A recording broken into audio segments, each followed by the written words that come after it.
deeper than my feet could ever wander, and my faith will be made stronger in the presence of my Savior.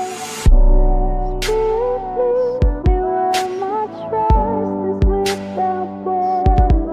Let me walk upon the water wherever you would call me. Se você puder, estiver com a sua Bíblia, quero te convidar para a gente ler um pouquinho, conversar um pouquinho da palavra.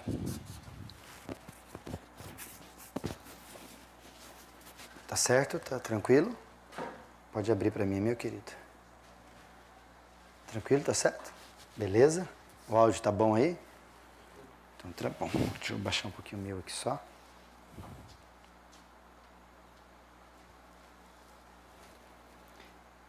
Estamos no texto de Provérbios.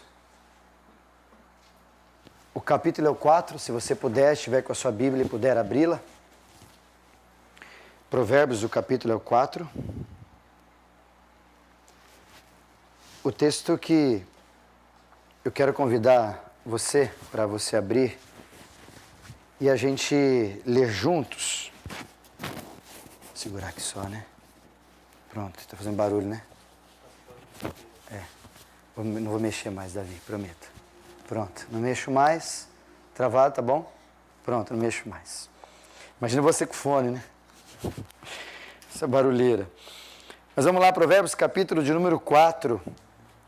Se você puder, com a sua Bíblia, nós estamos falando sobre alguns princípios para se viver melhor o ano de 2021.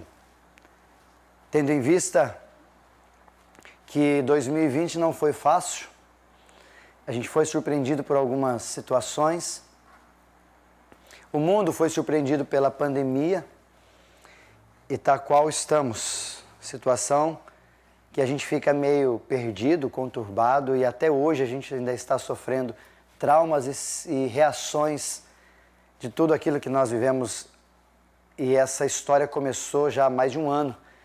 Final do ano de 2019, por isso Covid-19, e aí se alastrou em 2020, chegou até a gente, na realidade, depois do dia 20, depois de 2020, e aí chegando até nós, nessa concepção, fomos acometidos e hoje estamos vivendo, cada um de nós, de alguma forma, reflexo de tudo isso.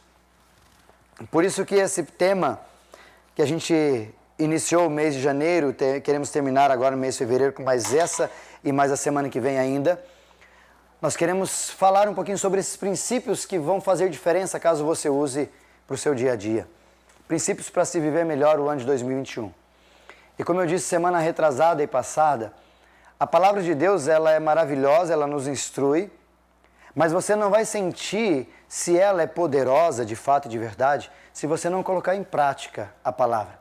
O próprio Jesus falou isso aos religiosos da época, dizendo que se vocês apenas ouvem e não são praticantes, vocês são enganadores de si mesmo. E ele vai dizer que aquele que ouve e a pratica é semelhante a um homem prudente. E aquele que ouve e não pratica é um homem imprudente, é um nécio, é um tolo. Por isso que, de repente, vai fazer uma grande diferença no final de 2021, se você, de repente, olhou para trás, quando a gente chegar em dezembro, fazer uma avaliação e tentar perceber, será que algum daqueles princípios eu vivi, eu levei para a prática no meu dia a dia? Como, por exemplo, o primeiro princípio que nós trouxemos aqui para ser recordado e lembrado é o princípio da semeadura e colheita, lembra disso? Uma máxima desse dia foi que a conta vai chegar. Não importa, a conta vem. A conta vai chegar. Você tem preocupação com relação a isso? Ou você é inconsequente, displicente com relação à sua vida? Ah, não, deixa a vida me levar, vida leva eu. Aí a conta vai chegar, você vai falar, mas e agora, Senhor, por que comigo? Por que eu não passo vestibular? Porque você não estuda, é simples assim. Ah, mas eu estudo, dá para ser melhor, né, irmãozinhos? Na segunda vez, nós falamos sobre outro princípio para um ano melhor, que é o princípio do cuidar do coração, que é a base de tudo que nós estamos falando esses dias. Preservar o coração, blindar, cuidar dele. Aprendemos nesse dia que se pode perder o coração. Que a gente pode ter dificuldades porque o dia a dia, alguém, alguma forma quer tirar o que nós temos no coração e fazer com que as emoções ou outras circunstâncias sejam controladoras. Tenha visto que no versículo diz que é ali que procedem as fontes da vida. Ou seja, a essência de você ser o que você é, parte do coração que você tem.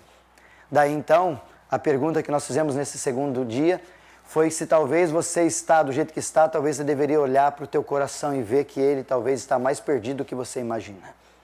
A partir do coração, nós aprendemos algumas formas de lidar para guardar o coração. Semana passada falamos sobre a nossa língua, como fala no versículo 24, sabedoria em relação aos nossos lábios.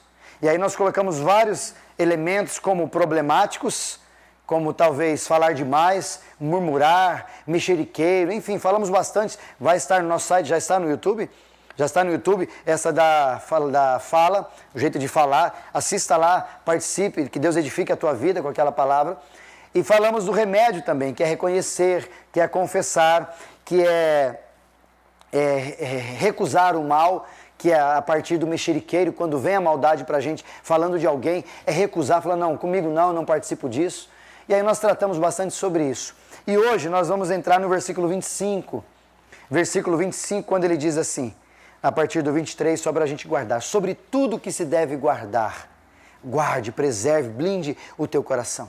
Porque dele procede toda a fonte da sua vida. Ou todas as suas atitudes vão ter um nascituro a partir daquilo que está no teu coração, numa outra tradução. Versículo 24. Desvia de ti a falsidade dos teus lábios e afasta de ti a perversidade da sua boca. Falamos sobre isso semana passada.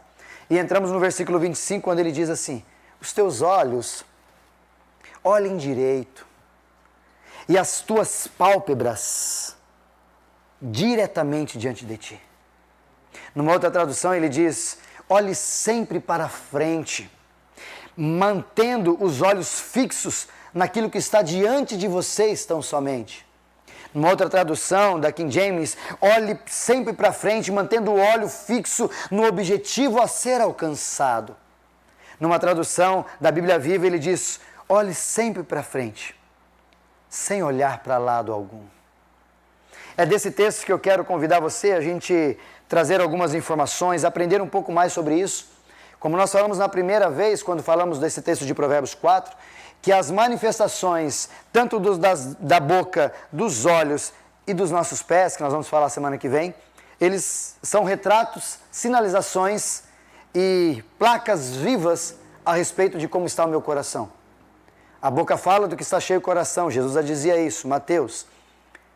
E a partir disso, então, nós vamos entregar, dizer, ou a boca fala, ou os teclados dizem, ou os dedos falam do que está cheio o nosso coração. E agora nós vamos falar sobre os nossos olhos. Porque quando ele diz dos olhos, ele está querendo dizer que a partir dos meus olhos eu posso também guardar o meu coração, como a partir dos meus olhos eu também posso perder o meu coração. O que ele está querendo fazer com que eu e você entendamos nesse texto, e voltando a lembrar que é o sábio Salomão dando dicas de um pai, ou conselhos de um pai, melhor, para um filho, é a mesma que Deus está dizendo para você hoje. Quer viver melhor o ano de 2021? Além de guardar o seu coração, além da colheita, semeadura, além de preservar, ter sabedoria com os lábios, o principal de hoje, a máxima para nós é, tenha cuidado com os teus olhos. Tenha cuidado com a forma que você enxerga tudo e todos. Mas para isso eu quero atentar a você, se atente para a forma com que você enxerga, a frase, é a máxima para a gente pensar hoje. E isso tem a ver com a palavra de Jesus, e sempre lembrando de Jesus, como nós somos uma igreja cristocêntrica, e aqui abre aspas, não adianta a gente falar de Novo Testamento, Antigo Testamento, ou Antigo Testamento, tudo vai centralizar e vai cair em Jesus. Então não tem como a gente falar qualquer palavra se não falar de Jesus. Por isso que eu trago aqui o texto de Mateus, capítulo 6, versículo 22 e 23, quando Jesus vai dizer mais ou menos assim em algumas traduções. São os olhos, a lâmpada do corpo. E ele continua dizendo, se os teus olhos forem bons, todo o seu corpo será bom. Contudo, repetindo o texto, se porém os teus olhos forem maus, todo o seu corpo estará em trevas e não iluminado como da outra forma. E aqui entra uma expressão de Jesus muito clara, querendo dizer que os nossos olhos, colaborando com a língua, colaborando com os pés, são elementos que eles podem, usados certo ou ruim, de uma forma boa ou não, elas podem produzir bênção no meu coração ou estragar o meu coração. Ou seja, não sei se você já pensou sobre isso, mas a forma com que você enxerga, não só a vida, mas as circunstâncias da vida, podem estar poluindo, toxicando o teu coração. Da mesma forma, o contrário, a forma com que você enxerga a vida ou as coisas da vida podem estar aí blindando o teu coração. E é interessante sobre isso porque, ao mesmo tempo que a boca, ela leva esse procedimento, os olhos também. Mas aqui a palavra dos olhos não é uma palavra apenas do que eu enxergo. Quando ele está dizendo para o filho, olhe direito, ele não está dizendo assim para olhar certo, ficar assim, né? Olhe certo, olhe direito, ou seja, pisca, não, passa uma mão nos olhos, não é disso que ele está falando. A expressão que o salmista, ou melhor, Salomão está aqui tentando ensinar a gente, é a ideia da cosmovisão que eu e você temos. Eu não sei se você entende essa palavra, um pouco difícil, a original é alemão, talvez o Bruno aí consiga nos ajudar na expressão, que está morando lá na colônia, na Alemanha, pode nos ajudar nessa expressão do que é a palavra cosmovisão, que nasceu no original lá na Alemanha. E ela quer dizer, essa palavra cosmovisão, é a visão que você tem do mundo ou do cosmo. É a sua lente onde você enxerga todas as coisas a partir das suas crenças, dos seus valores, das suas impressões, dos seus sentimentos, do seu status quo. Ou seja, a cosmovisão é aquilo que todos nós, querendo ou não, temos, só não sabemos o nome, ou não sabíamos ainda esse nome.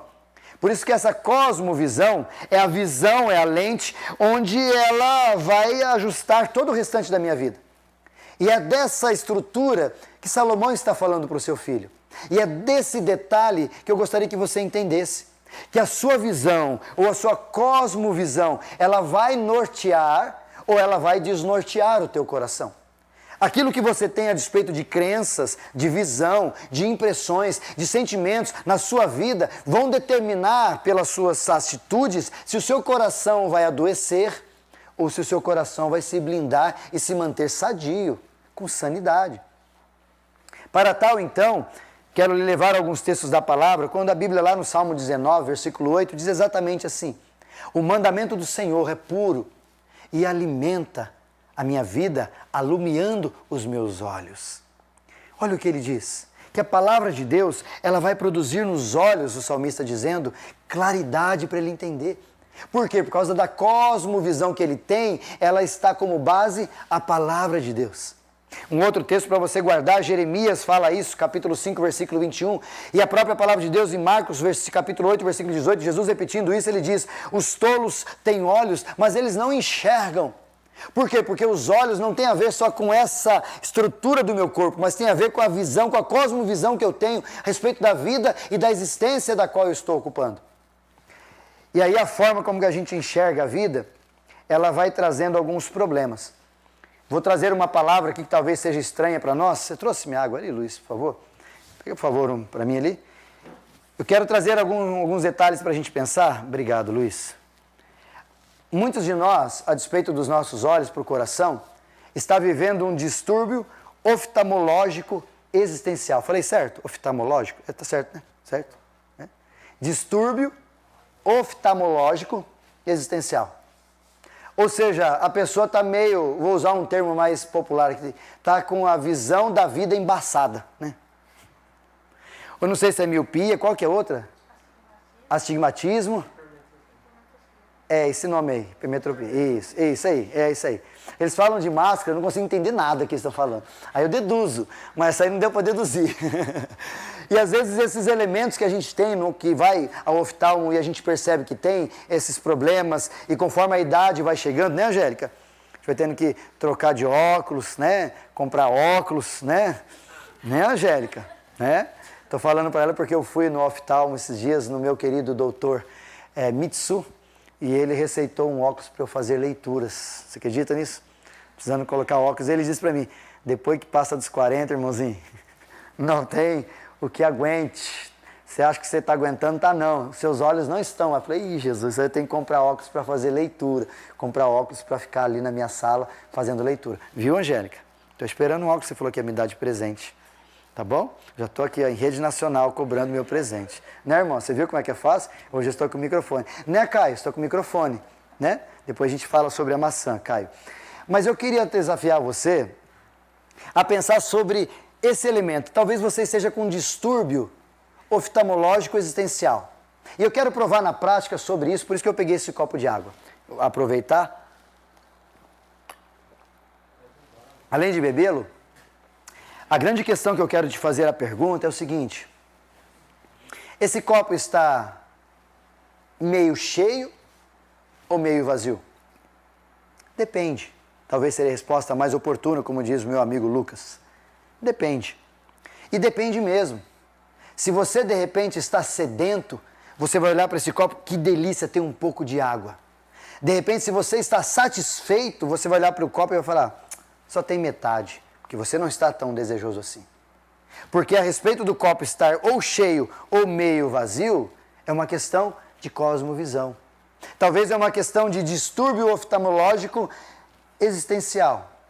Como por exemplo, Luiz, você olhar para uma laranja, pode ser outra fruta também, talvez a maçã, né, Caio? Mas não vamos deixar a maçã quieto, vamos falar de limão.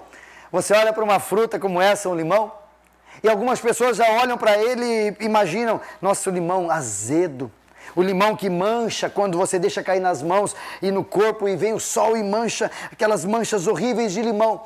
Ou talvez uma outra pessoa olhando para a mesma situação, um limão igual a esse, já imagina uma limonada maravilhosa, gelada, aquele copinho ali, cheio de gelo, aquela limonada. Ou talvez, como a gente gosta, uma limonada suíça, com leite condensado, né? Que não engorda, leite condensado não engorda, né? Leite condensado, limãozinho. Ou seja, o que faz você enxergar isso aqui, coisa boa ou ruim, não é isso aqui. É a sua visão. São os teus olhos. Ou talvez o distúrbio oftalmológico existencial que você está enfrentando. E o que mais eu enxergo algumas pessoas vivendo assim, e pessoas que não conseguem enxergar coisas boas em nada. Tudo é ruim. Deixa eu te dar uns exemplos bíblicos antes da gente entrar nesse ponto. José, por exemplo. Lá no livro de Gênesis, capítulo 45, no finalzinho, você percebe que José, ele viu a soberania de Deus mediante aquela ação maluca, diabólica e satânica, vou usar essa palavra, dos irmãos de José, de vender o próprio irmão. Que sacanagem. Mas viu José soberania de Deus e perdoou os seus irmãos. Na mesma circunstância, uns olham de um jeito e os outros olham de outra forma.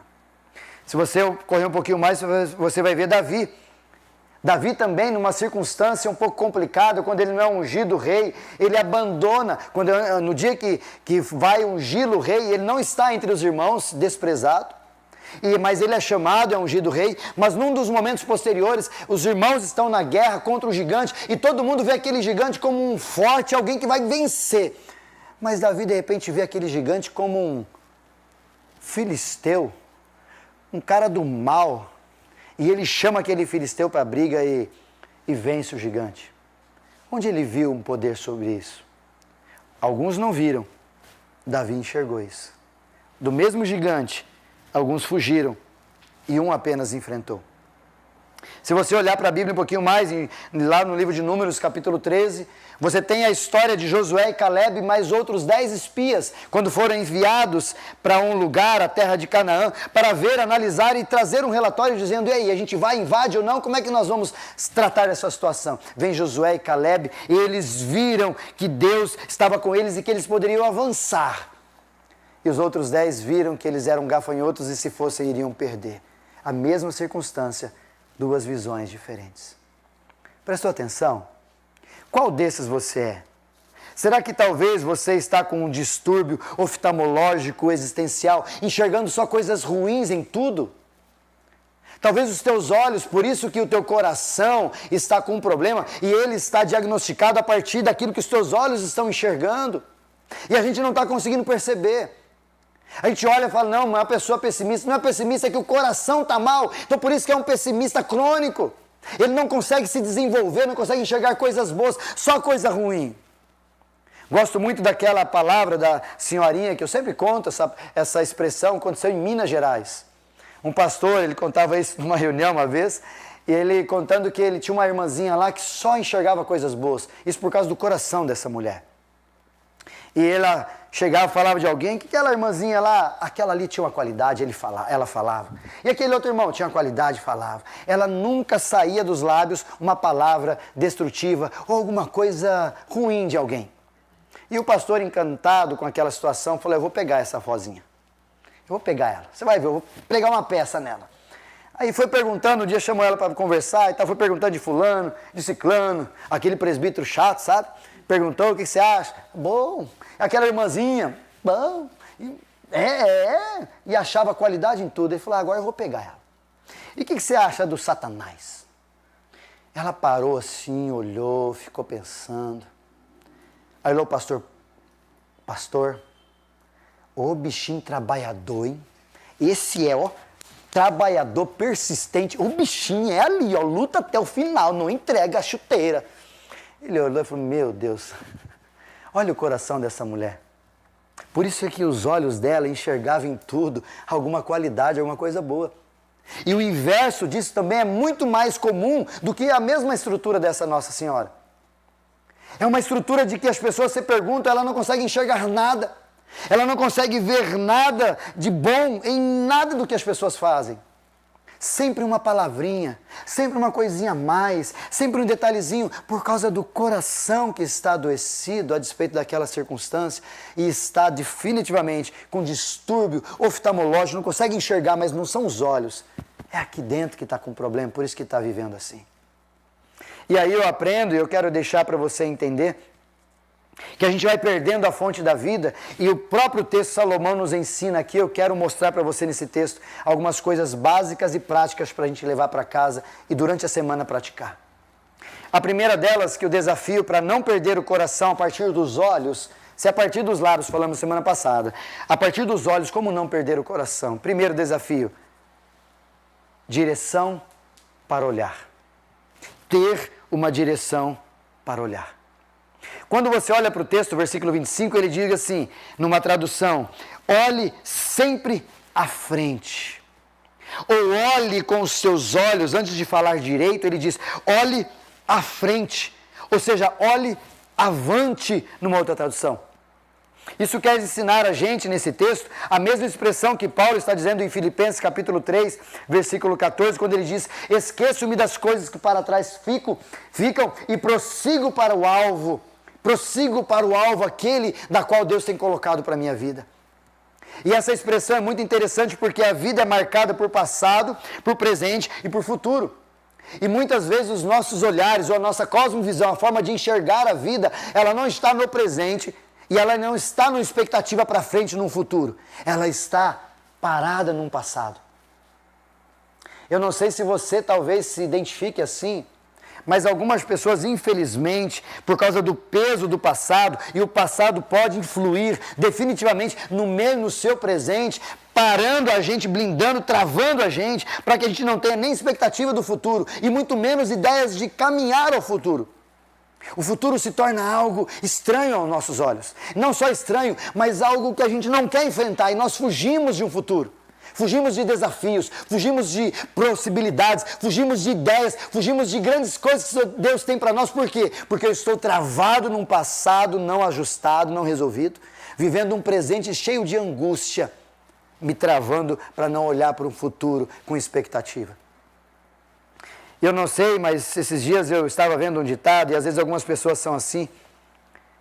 O peso do passado muda a vida no presente e estraga, embaça, ou dificulta, ou cria um distúrbio da visão existencial para o futuro. E eu li um ditado esses dias que eu gosto de usá-lo, quando ele diz que o cachorro mordido por cobra tem medo de linguiça. Já viu isso? Já viu essa? Cachorro mordido por cobra tem medo de linguiça. Sabe o que é isso? É quando a gente acabou vivendo a ideia desse ditado. Acabou vivendo um problema no passado, a gente tem medo daquele problema, ele fica carcomendo a gente, de tal forma que a gente não quer mais nem olhar para a linguiça, no caso do cachorro. Tem medo porque recai a um passado não resolvido e acha que aquilo lá vai se repetir, então ele foge e ignora e não vive o presente. De uma forma prática, muitas vezes a gente convive com algumas pessoas que, por não terem resolvido um passado, aquele passado vive incomodando o presente. E aí a gente não consegue olhar para frente. A vida da pessoa se torna uma vida travada, porque lá atrás, lá no passado, não conseguiu se resolver. Alguns problemas com algumas pessoas, ou relacionamentos, ou algumas coisas do passado, inclusive com Deus, a respeito de pedir perdão, de confessar pecado, de ser transformado, de projetar o arrependimento dentro de si e ser uma nova criatura a partir daquilo e repudiar aquela ação ou aquele mal mais uma vez. Às vezes a gente fica desse jeito, travando no presente, sem tendo como olhar para frente. Isso acontece muito comumente, porque a gente não resolve, a gente não vira a página do passado e a gente se torna então uma vítima de Satanás. Apocalipse, capítulo de número 12, vai falar um pouquinho sobre o acusador, e ele vai dizer que esse nome mesmo, acusador de Satanás, ele nos acusa diante de Deus dia e noite, ou seja, ele fica carcomendo, incomodando e dizendo, você está devendo, você fez aquilo, como diz o título do filme, né? Eu sei o que você fez no verão passado, ou talvez eu sei o que você fez semana passada, eu sei o que você fez naquele dia, eu sei o que você está fazendo naquele dia à noite, eu sei o que você fez naquele dia no computador, eu sei o que você fez, ele sabe de todas as circunstâncias, não porque ele lê sua mente, mas porque ele está presente, ao mesmo tempo que o anjo do Senhor acampa-se ao redor dos que o temem e os livra, também Satanás está ao derredor, rugindo como leão, querendo pegar a quem possa tragar, segundo Pedro. Ou seja, é muito claro essa situação, e muitas pessoas estão com problemas, ou tiveram problemas no namoro no passado, e hoje não querem nada de compromisso com o namoro, porque tiveram, no passado, um problema com o namoro. Algumas pessoas, irmãos, amigos, pessoas assim, tiveram um confronto, um problema num casamento, por isso não querem ou viram um problema no casamento dos seus pais, ou têm aversão a casamento que hoje não quer casar de jeito nenhum com ninguém. Eu não quero essa vida para mim, por causa de um passado que a si mesmo não foi acertado ou consertado. Algumas pessoas, às vezes, em relacionamentos, ou até mesmo com a igreja, tiveram um desconforto, tiveram uma decepção com a igreja, tiveram um momento difícil com uma igreja A, B ou C, ou com um pastor que seja, e por causa disso hoje abominam qualquer estrutura eclesiástica, ou igreja, ou denominação, e até dizendo isso não é de Deus, num tempo para trás era, agora já não é mais. Olha como a gente está com o coração perdido por causa de um passado não ajustado. E aqui então, volta a dizer no texto de Isaías, quando Isaías 43, versículo 19, Deus vai dizer pelo profeta, eis que faço nova todas as coisas. A pergunta nesse caminho é, o que você faz com o seu passado? Será que ele não está te incomodando no seu presente, lhe dando distúrbios oftalmológicos existenciais a despeito do seu futuro? Não tem expectativa nenhuma para frente? Talvez é porque o teu passado, você não conseguiu se ajustar com ele ainda. Talvez a sugestão seria de Paulo aos Filipenses, uma coisa eu faço, esqueço-me das coisas que para trás ficam, e prossigo e avanço para as que estão diante de mim. Ou seja, eu deixo para lá. Se precisa resolver, vamos resolver. Precisa ajustar, vamos ajustar. Não dá para ajustar, a pessoa não está mais ou não tem como. Confessa, fala, Senhor, eu preciso virar a página, eu preciso colar essa página do lado de lá, não posso abrir mais, porque eu preciso me libertar do meu passado para viver o presente, olhando para frente, num futuro que o Senhor tem como expectativa para a minha vida. Que tal a gente fazer isso? Que tal a gente começar a olhar para frente com tranquilidade? Que tal a gente começar a olhar para frente com expectativa, projetos e coisas maravilhosas que Deus tem para a gente, sem negativismo, porque você teve experiências do passado. Não, deixa Deus trabalhar isso e te projetar lá na frente. Ouvi esses dias aqui, para a gente partir para o segundo, uma pessoa dizendo assim, ela teve problemas gravíssimos com a sua mãe. A sua mãe, no começo, tratava-se com drogas, ela era filha de uma mãe, e essa mãe usava muito entorpecentes e acabou morrendo por causa disso, e ela nova. E por causa desse trauma que poderia produzir nela um desejo de não ser mãe ou de não fazer nada dessas coisas, ela no final da sua história, ou no diálogo ali com a sua mãe, ela colocou no seu coração, eu quero ser mãe, para um dia ter uma filha ou filho, e fazer aquilo que a minha mãe queria fazer, mas a droga não permitiu. Ela teve um limão na sua mão, mas ao invés dela ver esse amargo e potencializar isso aqui para a vida do presente, ela olhou isso aqui e falou: eu vou fazer uma limonada daquilo que a vida me fez. Que tal você olhar para frente? Que tal você prosseguir? Que tal você ouvir de Josué, como Deus diz a Josué, capítulo 1, versículo 9, ser forte e corajoso, vamos para frente. Esquece o passado, deixa para lá, vamos resolver comigo o passado, mas deixa lá e vamos para frente. Presente e futuro, deixa para lá. A segunda consideração, como perder o coração a partir dos olhos, se a primeira é olhar para frente, a segunda é olhar direito. É o que diz o texto. Olhem direito. E não é direto. Algumas pessoas leem esse texto e falam olhar direto. Uma vez eu ouvi uma pessoa falando, eu falei direto. Pensa que eu leio errado toda vez que eu vejo. Aí eu leio, não, é direito. Olhem direito. E essa expressão olhar direito dá a ideia que dá para se olhar errado. E olhar direito é como você usa aqueles termos mesmo de cosmovisão ou numa atividade qualquer, quando você olha e fala assim, peraí, aquele negócio não é assim. Fala, não, olha direito que aquele negócio está certo. Aí você faz assim, né? Ah, não, é isso mesmo, eu não estava olhando certo. Eu não estava olhando direito. Tem alguns irmãos mais velhinhos, faz assim, né? Aí faz assim, você olha, você está enxergando? Parece eu lá no Dr. Mitsu. Está enxergando, Zé? Ele colocou uns trem, aqueles máquinas assim e tal. Aí eu, tô. Aí ele fez assim e tal. Está enxergando? Tô. E agora? Tô. Aí lá e tal, falei, tá bem, né? Tô legal. Aí, tô. Aí de repente, que letra é essa? Aí vai o Isaías ligeiro. Mas eu achava que era. É o E. Tinha uns negócios. É o E. Não, Isaías, não é para adivinhar, é para falar a letra. Olha direito, ele disse. E estava eu lá olhando assim. Aí você faz força. Ah, é isso mesmo, doutor. Aí ele mexeu assim. E agora? Ah, é isso mesmo, eu não estava olhando direito. O texto está dizendo exatamente isso. Olhar direito. Olhar direito é você ter uma força intencional em ti, a partir daquilo que você está enxergando. E olhar certo. Olhar para situações e para o objetivo da qual você tem à frente da maneira correta. E você vê que pessoas, por causa dos olhos, não olhando certo, não entendendo e olhando direito, têm perdido a sua visão e, consequentemente, o seu coração. Só para você lembrar, lá no livro de Gênesis, capítulo 3, do 1 ao 7, você tem ali o problema da Eva com Adão, o pecado, aquela coisa toda de comer o fruto, a serpente.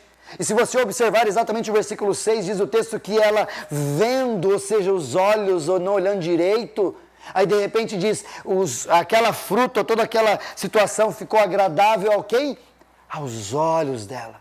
Ou seja, ela ficou olhando, ficou encantada e não olhou direito e ficou embaçada e falou, uma fruta, agora eu vou conseguir cheiro igual a Deus e vou conhecer tudo e tudo. E dançou.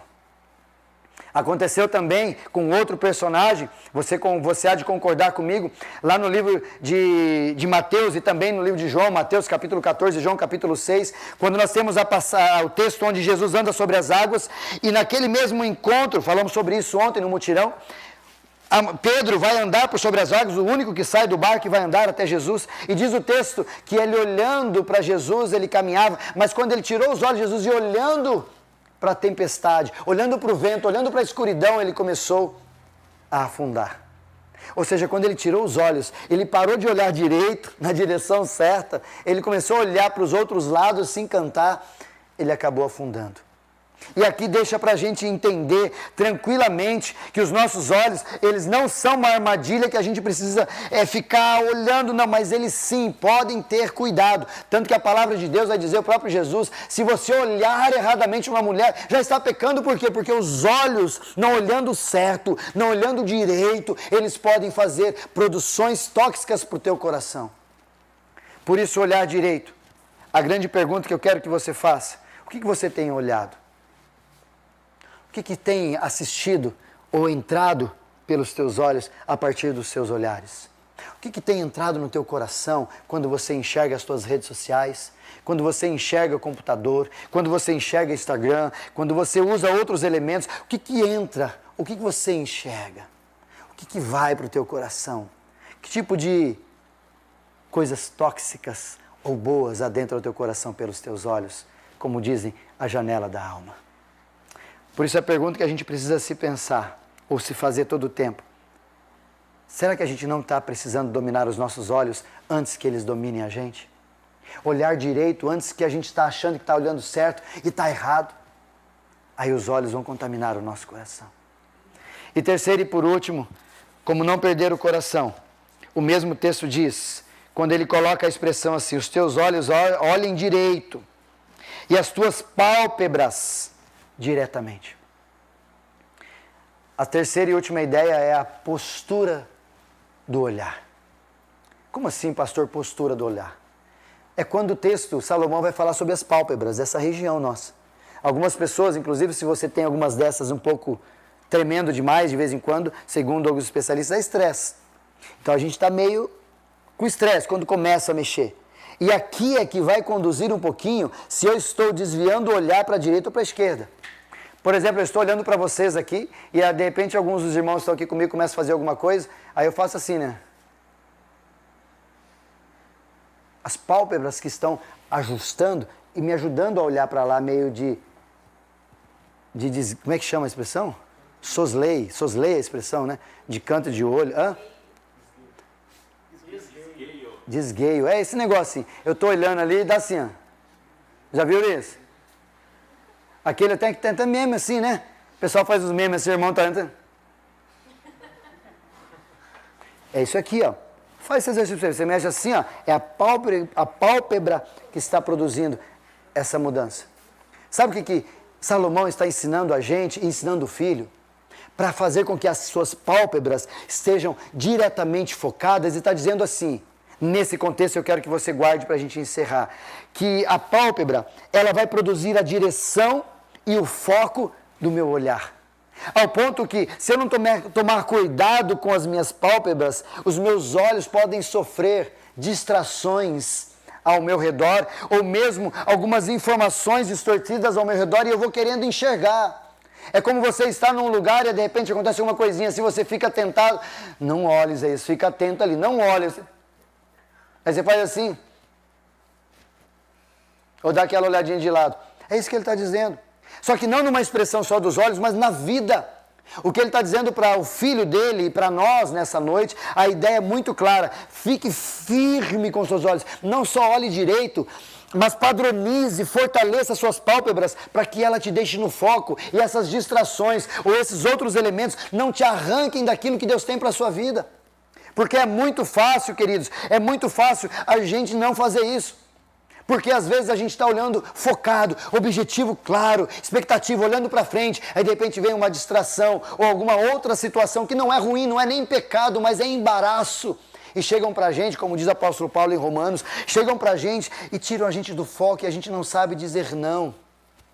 Esse é o maior problema que nós temos por não olhar para frente, é não saber dizer não.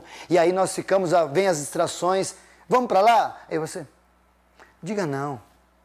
Tenha foco, olhe e se ajuste com as suas pálpebras para que elas te fortaleçam e possam fazer você continuar olhando para frente. E na prática, esse ato é o que a gente percebeu, cuidado com as distrações, como aconteceu com Sansão. Lá no livro de Juízes, a partir do capítulo 13 até o capítulo 16, a história toda de Sansão, e você percebe que aquele homem, ele flertava com o pecado, ele andava no caminho, os pais dizendo para ele, você tem que casar com pessoa assim, você tem que viver assim, e ele desrespeitava porque ele sempre dava uma olhada para o lado e as pálpebras dele não estavam focadas diretamente onde que Deus queria. E você sabe o final que deu Sansão. Se você puder também, 2 Samuel, vai também tratar da história de Davi. O rei que não foi para a guerra estava ali e de repente ele olhando, passeando, aí do lado ele viu uma mulher, ele olhando para frente, e a mulher apareceu, aquela olhadinha, as pálpebras se desviaram, puxaram, e ele olhou, se encantou com Betseba, e você sabe o final da história que aconteceu. Por quê? Porque muitas vezes nós não estamos com os olhos firmes, ajustados, e aí nós fletamos, olhando com as distrações.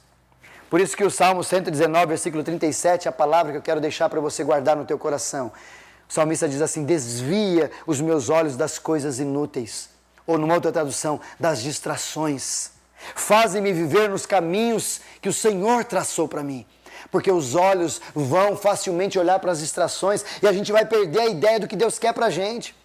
E aí você fletando com essas coisas de distrações vão fazer você perder o foco e perder o cuidado. Por isso, para concluir,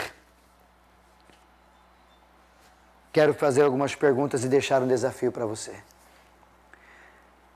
Não permita que os teus olhos adoeçam o teu coração. Para tal, o texto mesmo que nós já lemos, Mateus capítulo 18, versículo 9, vai dizer, se os teus olhos forem maus, arranque ele. Arranque ele. De uma forma bem literária, mas não é essa a intenção. Ele está dizendo, toma conta, cuidado com os teus olhos, a forma que você enxerga a vida, porque elas podem fortalecer o teu coração, da onde é a fonte da vida, ou destruir o teu coração e você, por causa do jeito que você enxerga a vida, não ter mais vida para viver. Por isso, olhe para frente. Olhe para o propósito de Deus que Ele tem para você. Não importa o que eu fiz e nem onde eu passei, como nós cantamos. O que importa é a graça de Jesus que me reveste. Dia após dia a misericórdia me inunda e me promove a olhar para frente. Porque para trás os meus pecados estão cravados na cruz de Jesus. Olhe para frente. Olhe direito. Se for preciso, ajuste o foco. Mas que esse foco, quando você ajustar, você olhe para a cruz de Cristo. E ao olhar para a cruz de Cristo, fique nela. Não faça como Pedro olhando para os lados. Fique na cruz de Cristo, olhando, focado nele. E terceiro, olhe com postura. Tenha firmeza e diga no teu coração, eu não vou me permitir vazar pelas distrações. Eu vou dizer não. Essas coisas não vão me convencer e nem tirar o meu caminho, o meu rumo. Pelo contrário, faça a oração do salmista. Senhor, livra-me dos meus olhos de enxergarem coisas inúteis. Preencha meu coração daquilo que o Senhor tem traçado para mim pela Tua palavra. Se você assim entender, espero que você assim entenda, o meu e o teu coração vão ser um pouco diferentes. Consequentemente, o nosso ano vai ser diferente. Consequentemente, as suas atitudes e de quem está perto de nós vai ser diferente. Porque a gente não vai mais enxergar um limão como algo azedo tão somente. Não que ele não seja, ele é. Mas a minha cosmovisão, porque o meu coração não está perturbado e tóxico, eu vou conseguir enxergar nesse limão uma limonada suíça maravilhosa que eu posso fazê-la. Como é que você enxerga a vida? A forma que você enxerga. Os teus olhos vão sinalizar se o teu coração está ou não doente, perdido, mal.